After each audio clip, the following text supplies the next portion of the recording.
Hello, and welcome to Let's Talk Oregon. For this episode is for the month of March. We did take a little break last month with Valentine's Day, so we hope you had a good Valentine's Day, and we hope that you have also enjoyed the nicer weather as March has come our way. We have a very exciting show for you today. Our first guest, we're going to be speaking with Oregon High School Athletic Director Brittany Spencer-Grant, and she's going to be here to give us a great preview of the spring sports season.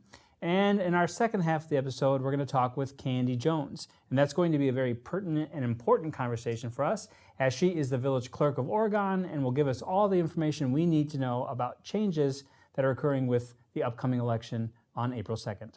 So first, let's swing over to Brittany Spencer-Grant. Thank you for taking the time to come here today and talk with us and talk about all things sports related here at Oregon High School. Thanks for having me. It's great. So can you just kind of tell us your path? How did you come to Oregon? And for those that might not be really familiar with what an athletic director does, like what falls within your scope here at the high school, and what would you like the audience to know?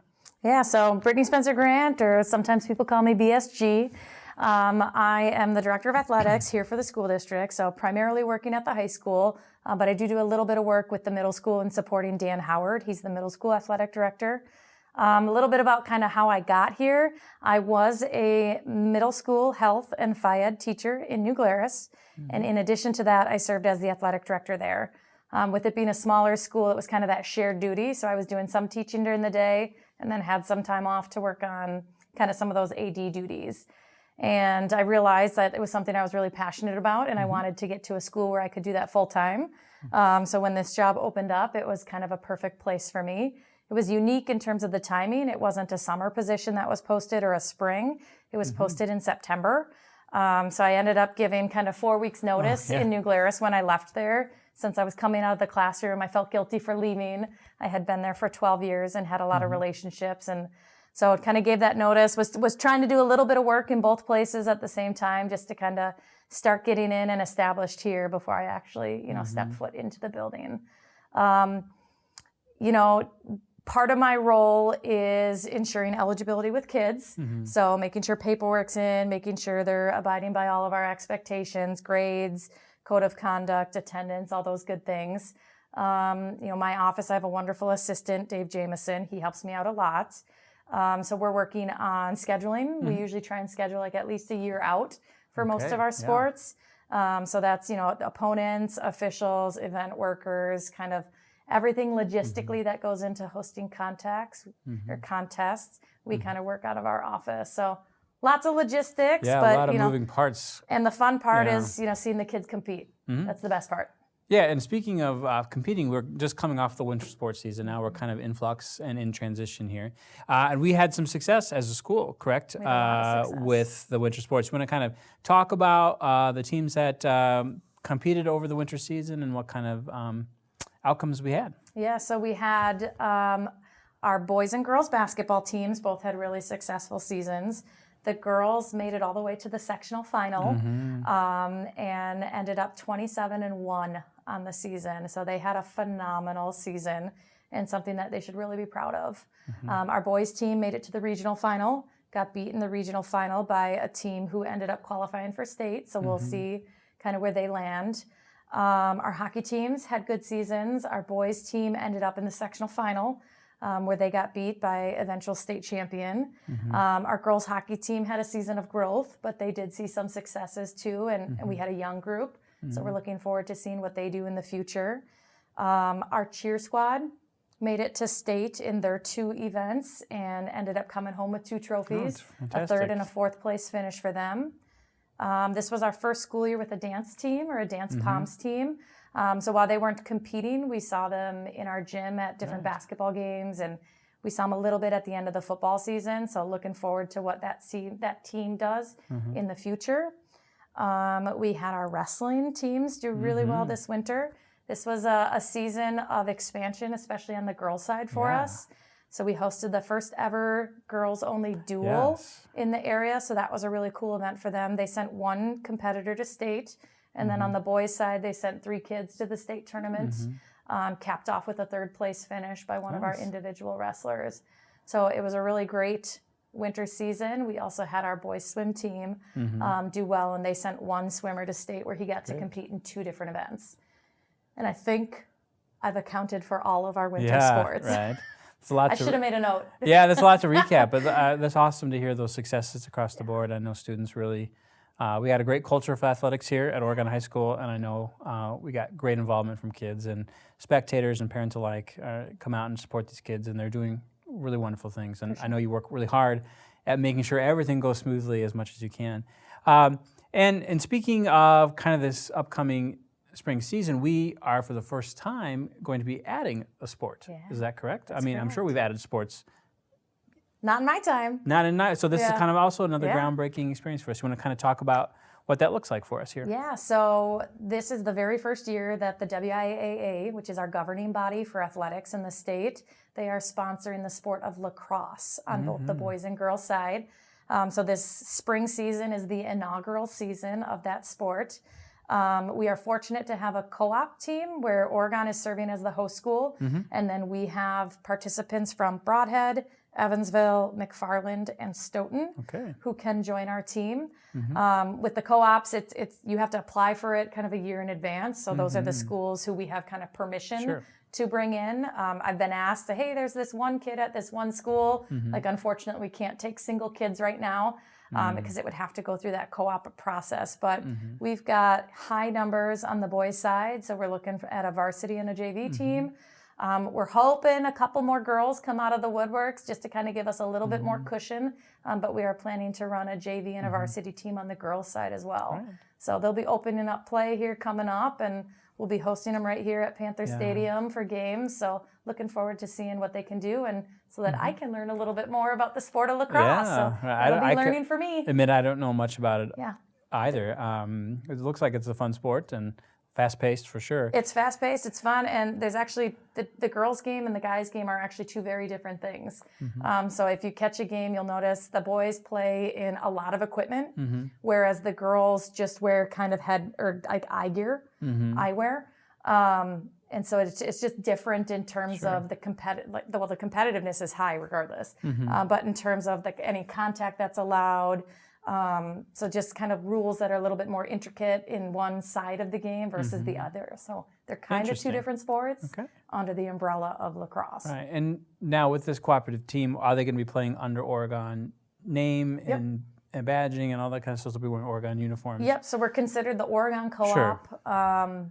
And do you see that role continuing for the time being, like as Oregon being the host, or is that going to be spread to different districts in the area? Sure. Or So we were actually fortunate. Oregon Youth Lacrosse has done a really nice job in the years leading up to this year in terms of offering this opportunity for the community. So they've had a lot of success at the youth number, and they've grown the program for us. So it's not something that we're starting fresh from because we had those grassroots efforts in place. So we thank them for that. But I see us keeping as the host school. What I do see in the future is the hope is that the sport continues to grow and more kids get involved at other schools. So we might get to a spot where we say hey, we actually don't even need to co-op anymore. Right. And then we could go as a standalone as Oregon.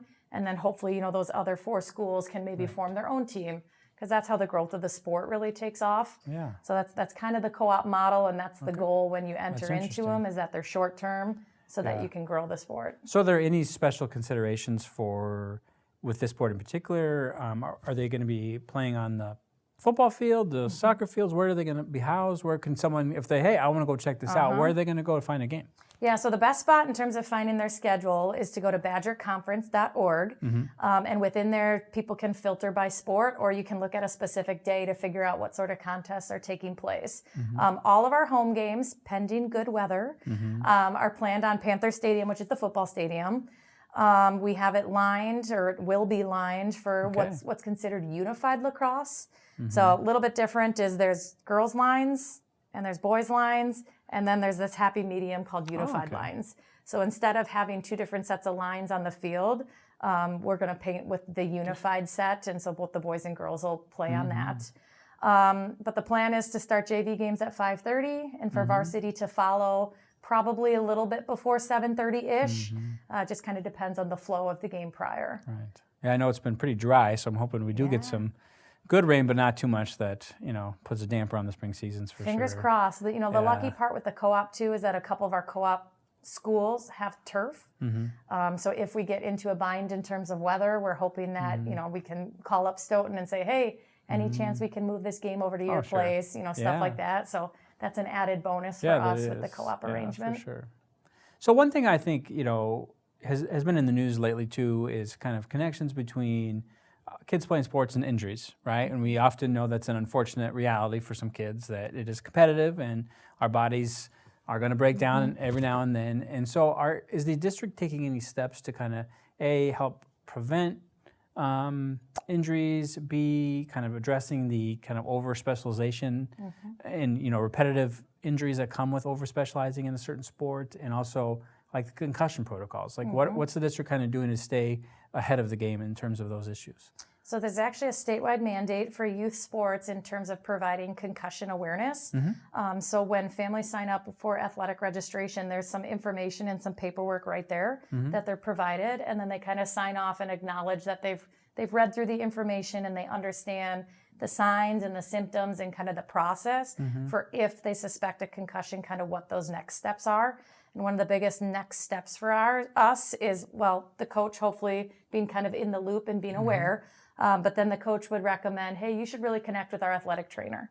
And we're really fortunate to have an arrangement with UW Health Sports Medicine. And our athletic trainer is Lisa Folk. She's actually an Oregon resident. Oh, nice. So we're hoping she sticks around for quite some time, Lisa. But she's an awesome, Okay. She's an awesome asset for us. The kids respect her. They listen to her. She's really good about talking with parents too and kind of looping them in as to what's going on. And then she's really good at also closing the loop with coaches so that, kids are getting the same message as coaches getting, as parents are getting, so everybody's on the same page. Great. So there's protocols in place for what return to play would look like if there is a suspected concussion. So that's something that she walks everybody through. She sees all types of injuries though too. So, whether it's a lower body, upper body, she has the training to kind of help provide guidance. But there are some times too where the concern might be large enough that she might say, hey, you should really go in and see a physician. So she kind of has that skill set to know when she should, refer elsewhere versus, provide guidance on her own level too. So she's a huge asset for us. And then our coaches, they do have some training too. All of our coaches are CPR, first aid, AED certified. So they have that skill set should it ever be needed. We hope it's never needed. But they do have that. A lot of coaches know some of the intricacies within their own sport in terms of safety elements. I'm a hockey player, so, it's coaching people up on how to play the game in the safest way possible while still being competitive. Exactly. So I tell my skaters all the time, if you're going to go in and make a hit, take one more step, really get in front of them so that you're hitting kind of in front instead of from behind. So there's just little nuances within each sport that our coaches can teach. Well, it's good that all these considerations are thought of and that we have some proactive approaches to that for sure. Now, as we kind of close our time together today, in terms of our current facilities, football stadiums, are we good to go for a few more years, do you think? Or are there plans in the work for expansions as, athletics keeps growing here at the high school? Oh, man. Yeah, if I had a golden ball, I would love more fields and more access and all that good stuff. But, our biggest concern coming up is the surface of our track. We were able to do what we knew was kind of a Band-Aid fix last year in terms of a little bit of resurfacing, but the company told us, your track is just about done. So we've got some long-term planning that we need to look at in terms of what our facilities are going to look like. Some people in the community would love to see turf. Some people in the community really don't like turf and want us to keep the artificial or the natural grass. So, there's pros and cons to both. So that's something that we might have to weigh here in the near future. If we ever went the turf route, where would it go? Would it be on Panther Stadium? Would it be down at Huntoon for soccer? So those are all conversations that we'll have to have in the future. I know the school board's doing some work right now, kind of looking at long-range facility planning, maintenance projects, kind of all that good stuff. We got a really nice new tennis court configuration last year, that opened up for this past school year. It's that's been really nice.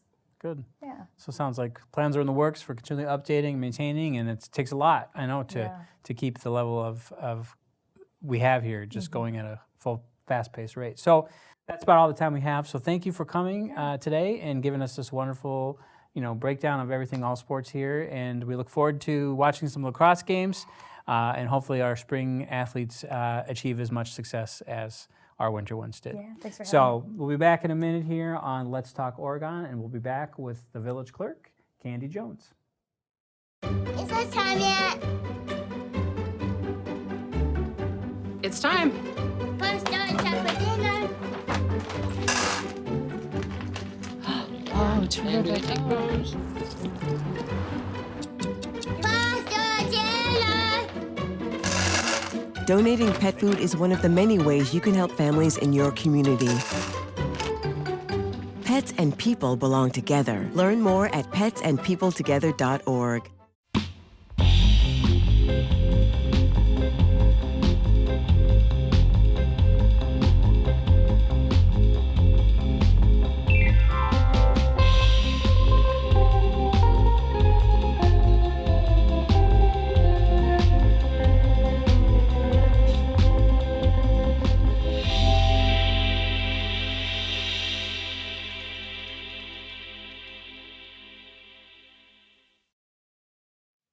Hello and welcome back from the break. As I talked about before our first segment, we're here now with Village Clerk, Candie Jones.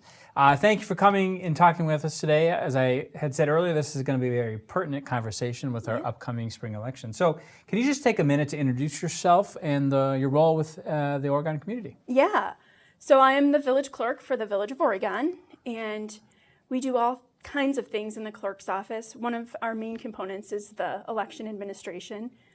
But we also do licensing, permitting, tax assessments, board of review, all that kind of fun stuff. We take minutes for all the meetings and prepare all the agendas and packets and all the fun stuff. So a lot of administrivia kind of stuff, right? Yeah. A lot of paperwork to be handled, I'm sure. Lots of paperwork. And so as we talked, this is a really timely time for us to be talking because on April 2nd, we do have a spring election, and it's going to be a presidential primary preference for the whole state, and then plus some stuff that's local on our ballot. So can you kind of explain to our viewers what's going to be on the ballot this time around, what they can expect?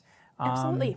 Yeah. Like you said, it is the general spring election, but it also is a presidential preference primary vote. So we got the presidential preference primary, where you have to stay within your your favored political party. And then we have some races like for some judicial races, we have some county races, municipal races for a village trustee, some school district races, and then we also have 2 referendum questions. Okay. And so when we talk about that presidential preference primary, they can only choose one, right? They don't get to vote in both primaries, right? And then from there are going to be specific to Oregon questions and specific. So there's a lot to come out for, right? We just don't want people to think that this election is solely a presidential primary, right? Correct. Because there is some important stuff on the ballot for this particular election. And they're state referendum questions. It's not just specific to the village. Great. So we know that this show is going to air on Wednesday the 20th. So is there still time for people who are interested in voting or who are new to the area to be able to register to vote? And can you explain what that process would look like? Absolutely, there is. So actually today, March 13th, which we're filming, is the close of what we call open registration. So you can no longer register online or by mail. But next week, you can come into the clerk's office all the way through the 28th of March and get yourself registered. And even if you wanted to vote an absentee ballot, you can do that. So at that time, after you've registered. And you can also, Wisconsin allows same-day election registration. So you can vote on election day. So if you do want to come to vote or do want to register, you'll want to bring some document that proves your residency. So an example of that is like a Wisconsin driver's license, a utility bill, a credit card statement, a paycheck or pay stub. So. And you do need the ID plus another document of proof of residence, is that correct? Or is it just the ID? If you're registering, you just need to prove your residency. Okay. When you get a ballot, so if you chose to vote absentee, or if you're voting on election day, that's when you can bring your photo ID. But your photo ID, like a driver's license, could suffice as both. You could register with it if your address is current, and you could get a ballot with it because that serves as your photo ID Right. as well. So you're not going to bring a birthday card from grandma. You're not going to. Right. No. It's got to be something pretty official. Right. None of those Yeah. wedding invitations Sure. that have been sitting on your counter for a while. Okay. No. Great. So there is going to be some changes in this election versus some others. Do you want to kind of There are. foreshadow to our viewers what those changes Yeah. look like, and so they can be aware of what to expect when they come to the polls? Yeah. So there are a couple pretty major changes here for the Village of Oregon. We have moved Village Hall. If not everybody has heard the news yet, we moved back in May of 2023. So we are at our new location, which is 101 Alpine Parkway. So that's the first change. The 117 Spring Street, which was our former Village Hall, no longer will be a polling location. That actually used to serve as 2 polling locations. But now the village has 3 polling locations still, but one of them is at the new Village Hall at 101 Alpine Parkway. The second one is at our Oregon Public Library, our fancy new library. And the third one is still at the People's United Methodist Church. So we kind of switched up the wards a little bit too, just to make a little bit more even balance in population at each polling place. So wards 1 through 4 will vote at the Village Hall at 101 Alpine Parkway. Wards 5 through 9 will vote at the Oregon Public Library, and that is at 200 North Alpine Parkway. And then wards 10 through 15 will vote at the People's United Methodist Church, which is at 103 North Alpine Parkway. And I don't expect anybody to remember all that. So myvote.wi.gov will tell you where your polling place is and also your ward if you need to know. Yeah, I just did that today in preparation for this interview. I was like, hey, where do I vote now? Because I used to be at the old Village Hall, so I'm now at the new Village Hall, looking forward to kind of seeing that. And we're going to have to call that area now the election triangle, right? Right. It is kind of handy to have everything in a single spot. Now, on the website, by the way, it's a great resource. And if you haven't checked it out, folks, for all things elections for Oregon, it's definitely the spot that you want to check out. I saw lots of wonderful resources you have, accommodations for people who may need assistance in voting. Can you clarify, what are those accommodations, what you can do for people, and how you can help them the day of the polls? So there's a number of accommodations for voters. For instance, during absentee, if you're considered indefinitely confined due to age, illness, or disability, you can request an absentee ballot that way. On Election Day, there is curbside voting available for people that have a disability. So there'll be signs out and numbers to call if you can't get out of your car. So those are a couple opportunities. That's really exciting. And I'm glad that we offer that for people who would need it, right? We want everybody to come out and participate in this election. Yeah.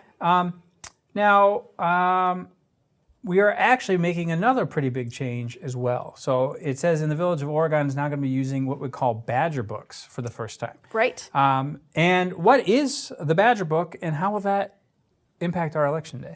Well, I hope that will impact the voters' expedition process through the voter check-in process. So Badger books are essentially an electronic poll book. So you're used to coming into a paper poll book and the poll workers have to flip through and find your name. Well, now you can have the election worker can scan your photo or your Wisconsin driver's license if you come in, and your record will pop up automatically. So in turn, and in those long lines will save a lot of time in expedited processes. And also it will help help the voters get their participation records sooner, so they'll be able to see it on that MyVote website sooner. Right. Because currently, after the election, have to enter all those results from the paper poll books and the election day registration, which in a large election can take weeks to get done. So this will help expedite some of those processes on election day. Now, will people still have to sign anything when they check in? Is that still part of the process? Good question. Yeah, that is a requirement by statute that you must sign the poll book. And you will be able to do that. You can either use your finger, you'll sign the screen just like you're at the grocery store, or we'll have styluses provided too that feel like a pen. So okay, well that's good. These are exciting changes. Hopefully that makes people kind of getting in and out a little bit easier Yeah. and less lines as they pile up to come. Exactly. And you want to remind everybody what the voting hours are here, too, while we're talking about the Yeah, changes. voting hours on Election Day, so April 2nd, is 7 a.m. to 8 p.m. So now the ballot itself is not going to look any different, correct? Nope. So the Badger Book is only for basically signing in and coming to the polls and saying, I am voting in this election. You're still going to hand a paper ballot when they get into the room, and they'll still do the process that everybody knows currently, correct? That is a great question. Yes.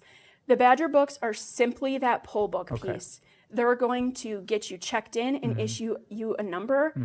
It has not changed the voting process at all. You're still going to receive that paper ballot. You're still going to cast that with a pen. You're going to go to the booth and mark it yourself, and you will be able to put it through the tabulator. Great. And people can access this website, correct, and see a sample ballot. Absolutely, Is that they correct? can. So, that's a good thing for people who are wondering, what's even going to be asked in this election. Right. And it gets you a time to think about it, maybe research some of the candidates at home so you don't have to necessarily feel on the spot in the moment in the voting booth. All right. So can we kind of foreshadow to what are the dates for the upcoming other elections in 2024? And do you need people coming out and helping work the polls? Good question. Before we go to that, I just want to mention on the ballot, I get this question often, and I just want to put it out there. Sometimes when people see the ballot, they think they have to vote in every single race, and that is simply not true. You only have to vote in the races that you want to. If you don't vote in a particular race, there will be no votes counted for that. So, and your ballot won't be rejected. Right. And your question was the next election. So April 2nd is the spring election, presidential preference primary, and then on August 13th, we will have the partisan primary, which will help narrow everything down for the November 5th general election, which is the presidential election. So that'll be a big election. Right. So that's going to be, that always brings out voter turnout much, much broader and wider than the spring elections. Absolutely. Too, is that correct? And, and what do you know the ratio generally is for that?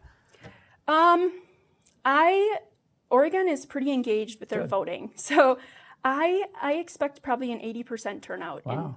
80 to 85% turnout in November. That's exciting. That's great. And maybe even more. Yeah, exciting. And it's also important to remember that every election matters. And we have an American right, and we're given a voice. And if we don't vote, we don't get to exercise that right and our voice.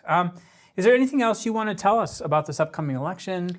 Any resources you want to point people to again? Anything that you think our viewers should know before we kind of close things out? I think that you kind of said it well. Visit our website for any questions about voting. We're always happy to help. If you don't have access to the internet and computers are just not your thing, you can give us a call at 608-835-3118. But the one thing that I encourage everybody to do is make a plan to vote. Don't wait until the last minute, and just make sure you can make a plan to vote. Great. Yeah. Well, thank you for taking some time to come out today and talk with us about this upcoming election, the changes, and letting us know what we need to know before we head to the polls. Thank you. All right. So again, one last plea, Oregon. Remember, it's important to take action in your community. It's important to exercise your voice. So take full opportunity of this upcoming election and make your voice heard. And that's all we have for this episode of Let's Talk Oregon. Remember, you can check this out on the 20th of March, either through our YouTube channel or on TDS or Spectrum. We'll see you next month. Thanks, Candie. Thank you.